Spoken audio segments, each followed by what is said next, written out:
directeur. Merci. Merci, monsieur le directeur. Peut-être je peux maintenant vous laisser peut-être un temps de parole aussi pour répondre à certaines autres questions auxquelles vous n'avez pas pu répondre.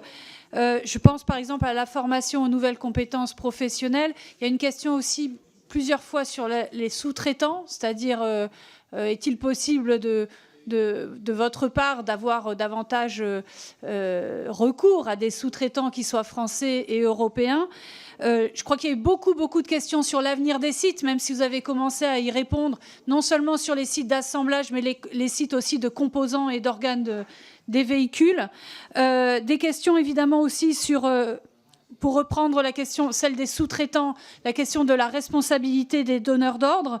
Et puis, je crois qu'il y a eu plusieurs questions aussi posées sur la répartition, quelque part, des bénéfices du groupe Stellantis entre rémunération des actionnaires, salariés et investissement productif. J'espère ne pas oublier voilà, deux questions, mais de toute façon, il y aura des questions individuelles aussi qui vous seront posées, y compris par les orateurs de groupe qui ont déjà pris la parole. Je vous laisse la parole et ensuite nous passerons aux questions individuelles. Merci.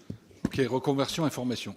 On a en face de nous 42 000 salariés dans le périmètre de Stellantis, dont un certain nombre d'entre eux sont au contact de la transition énergétique et électrique. Donc, pour vous donner un ordre de grandeur, on a 900 parcours de formation correspondant à un certain nombre de compétences et de reconversion qui ont été mis en œuvre en 2023. Et on a depuis 2022 plus de 12 000 salariés français qui ont été formés et acculturés à l'électrique. C'est vrai chez nous, c'est vrai dans les réseaux aussi. Parce que quand vous êtes dans un après-vente de concessionnaire, vous savez en ordre de grandeur que vous allez d'abord perdre 30% des heures que vous vendez aujourd'hui. Et il va falloir que la moitié, voire les 3/4 de votre personnel soit reconfiguré et soit capable de réparer un véhicule électrique dans les 5 ans qui viennent. Donc l'effort est massif. On a une cellule qui est entièrement dédiée à cette conversion en matière de formation. Et nous avons une obsession, c'est que personne ne se trouve dans une situation dans laquelle il serait juste placé dans une impossibilité d'écrire un avenir professionnel du fait de cette transition énergétique. Donc je peux vous dire que ça fait partie des préoccupations de rang 1 dans la maison en matière de formation. Vous avez parlé de répartition de bénéfices.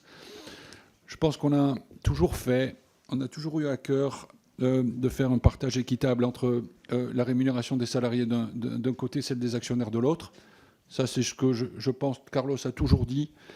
S'il avait à distribuer 100, il faisait toujours 50-50. C'est la façon dont on a attaqué le dossier. J'espère que c'est la bonne. Mais en tout cas, c'est comme ça qu'il a toujours bossé. J'ai entendu des questions sur sa rémunération aussi. Vous en avez parlé. Laissez-moi juste vous citer sa réponse. Il a dit deux choses. 1, 90% de ma rémunération est variable. 2, légiférer et je m'adapterai. Donc, Carlos Tavares est un légaliste, il fera ce que la législation lui demandera de faire. Voilà les quelques réponses que je peux faire à vos sujets ce matin. Je vous remercie beaucoup. Je crois qu'il y a la question quand même des sous-traitants.